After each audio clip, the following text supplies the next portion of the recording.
Station बिल्कुल खाली था। रात का सन्नाटा हर तरफ फैला हुआ था। चारों ओर एक अजीब सी खामोशी थी, जैसे समय थम गया हो। हवा में ठंड थी। रिया कांप रही थी। वो अकेली थी। उसके चारों ओर सिर्फ ठंडी हवा और धुंध थी। उसने अपने कोट को और कसकर लपेट लिया, लेकिन ठंड उसकी हड्डियों तक पहुंच रही थी। उसकी सांसों से धुआं निकल रहा था। हर सांस के साथ धुंध की एक छोटी सी लहर उसके मुंह से बाहर निकलती और हवा में घुल जाती। ट्रेन आ गई। ये आखिरी ट्रेन थी। धुंध के बीच से ट्रेन की रोशनी चमक रही थी, जैसे कोई भूतिया गाड़ी आ रही हो। रिया जल्दी से अंदर चला गई। ट्रेन लगभग खाली थी। लाइटें टिमटिमा रही थीं, परछाइयां नाच रही थीं। हर कोने में अजीब सी छायाएं बन रही थीं, जैसे कोई छुपा हुआ रहस्य हो।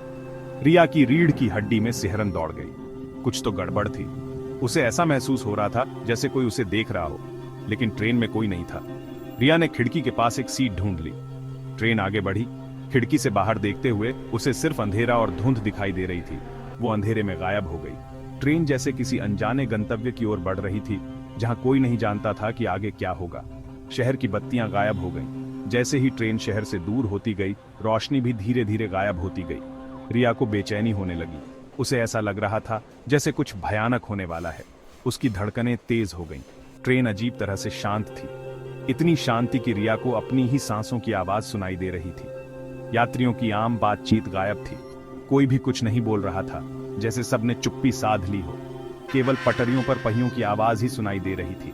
ट्रेन की आवाजें भी किसी रहस्य की तरह लग रही थीं, जैसे कोई पुरानी कहानी सुना रही हो।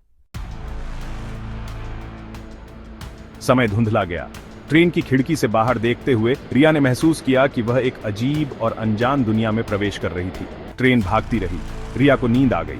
उसकी आंखें धीरे धीरे बंद हो गईं और वह एक गहरी नींद में डूब गई। जब उसकी आंख खुली तो वो कंफ्यूज थी। उसे समझ नहीं आ रहा था कि वह कहां है। बाहर का नजारा अनजान था। हर तरफ धुंध और बंजर जमीन थी। जहां तक नजर जाती बंजर जमीन ही दिखाई देती थी। कोई हरियाली नहीं, कोई जीवन नहीं। रिया ने अपनी घड़ी देखी। घंटों बीत चुके थे। उसे लगा जैसे समय रुक गया, लेकिन ट्रेन एक बार भी नहीं रुकी थी। ये लगातार चलती जा रही थी, जैसे किसी अनजान मंजिल की ओर। किसी छोटे स्टेशन पर भी नहीं। हर स्टेशन खाली और सुनसान था। रिया का दिल तेजी से धड़कने लगा। उसे चिंता होने लगी कि वह कहां जा रही है। उसके मन में डर समा गया। क्या वह कभी अपने गंतव्य तक पहुंच पाएगी? यह उसका यूजुअल रास्ता नहीं था। यह रास्ता बिल्कुल अलग और अनजान था। यह ट्रेन उसे कहां ले जा रही थी? क्या वह कभी इस रहस्यमयी यात्रा का अंत देख पाएगी? उसने इधर उधर किसी कंडक्टर को, किसी को भी देखा, लेकिन कोई नहीं था। लेकिन बाकी यात्री चुपचाप बैठे रहे। कोई भी उसकी ओर ध्यान नहीं दे रहा था। वे अपनी ही दुनिया में खोए हुए लग रहे थे। रिया ने महसूस किया कि वह इस अजीब और अनजान यात्रा में अकेली थी। गलियारे के उस पार एक बूढ़ा आदमी बैठा था। वो खिड़की से बाहर देख रहा था। उसके चेहरे पर उदासी थी। रिया ने हिम्मत जुटाकर पूछा, हम कहां हैं? बूढ़ा आदमी धीरे से मुड़ा। उसने रिया को घूर कर देखा। उसने अपनी कर्कश आवाज में कहा, ये ट्रेन, ये कभी नहीं रुकती। फिर वो वापस खिड़की की तरफ मुड़ गया।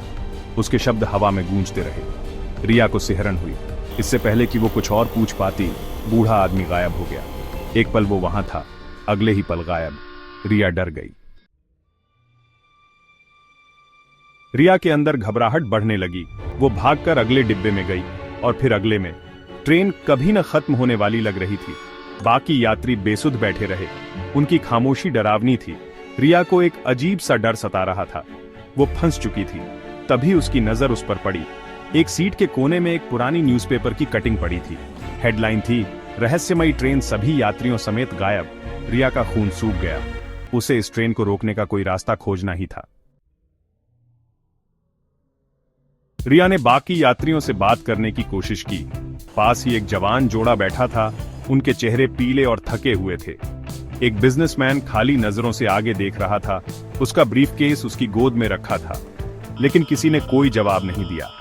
ऐसा लग रहा था जैसे वो उसे सुन ही नहीं सकते या देख ही नहीं सकते। वो भूतों जैसे थे, अपनी ही खामोश दुनिया में कैद। रिया बिल्कुल अकेली थी। उसका डर एक अजीब से हौसले में बदल गया। उसे इस भूतिया ट्रेन से बाहर निकलना ही था, लेकिन कैसे? रिया ने अपनी खोज जारी रखी। उसने हर सीट, हर खिड़की की जांच की।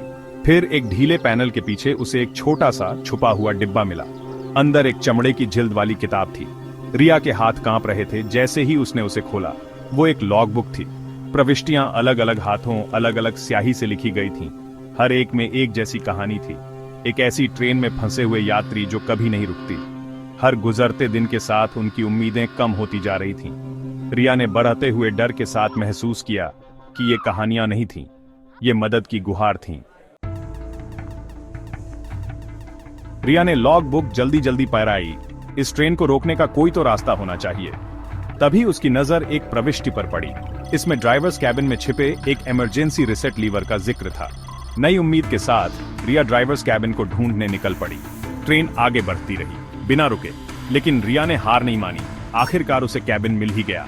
वो बंद था, लेकिन ताला पुराना और जंग लगा हुआ था। एक हताश कोशिश के साथ दरवाजा खुल गया। वो रहा इमरजेंसी रिसेट लीवर। रिया ने एक पल की भी देर नहीं की। उसने लीवर को नीचे खींच लिया। ट्रेन अचानक हिंसक रूप से हिल गई। लाइटें टिमटिमाईं और बुझ गईं। रिया चिल्लाई। फिर सब कुछ खत्म हो गया। जब रिया ने आंखें खोलीं, तो वो एक ब्राइटली लिट ट्रेन कैरेज के ठंडे फर्श पर लेटी हुई थी।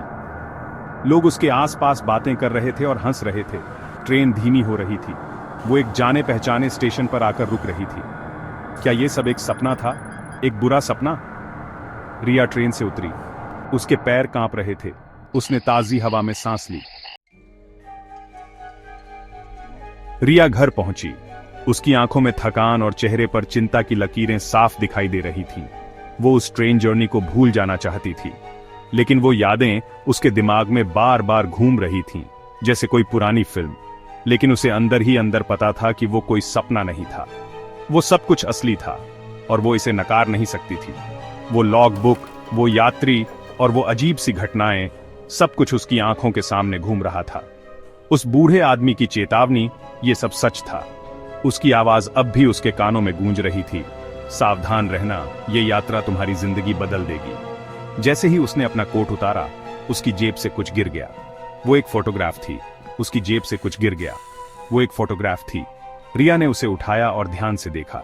रिया डर के मारे उसे देखती रही। उसकी आंखों में डर और हैरानी थी। वो उसकी फोटो थी जो ट्रेन में खींची गई थी, लेकिन ये फोटो उसने कभी नहीं खिंचवाई थी। लेकिन ये डरावनी बात नहीं थी। असली डरावनी बात तो कुछ और ही थी। उसके पीछे खड़ा एक धुंधला सा भूतिया साया मुस्कुरा रहा था। वो बूढ़ा आदमी था। उसकी आंखों में एक अजीब सी चमक थी और ऐसा लग रहा था कि वो इमरजेंसी रिसेट का लीवर पकड़े हुए है, जैसे वो किसी बड़े रहस्य का हिस्सा हो। उस ट्रेन में जो कभी नहीं रुकती थी, कुछ राज छुपे हुए थे। वो ट्रेन एक अनंत यात्रा पर थी और हर स्टेशन पर कुछ नया रहस्य खुलता था। कुछ राज छुपे हुए थे। हर कोने में, हर सीट के नीचे कुछ न कुछ छुपा हुआ था और रिया अब उन राजों का हिस्सा थी। वो जानती थी कि अब उसकी जिंदगी पहले जैसी नहीं रहेगी। उसे उन रहस्यों को सुलझाना था, चाहे कुछ भी हो जाए। रिया ने ठान लिया था कि वो इस रहस्य की गहराई तक जाएगी। उसे पता था कि ये आसान नहीं होगा, लेकिन वो तैयार थी। उसकी आंखों में अब डर नहीं, बल्कि एक नई चमक थी। उसने अपने कमरे में रखे नक्शे को देखा और एक नई योजना बनाई। उसे पता था कि उसे कहां जाना है और क्या करना है।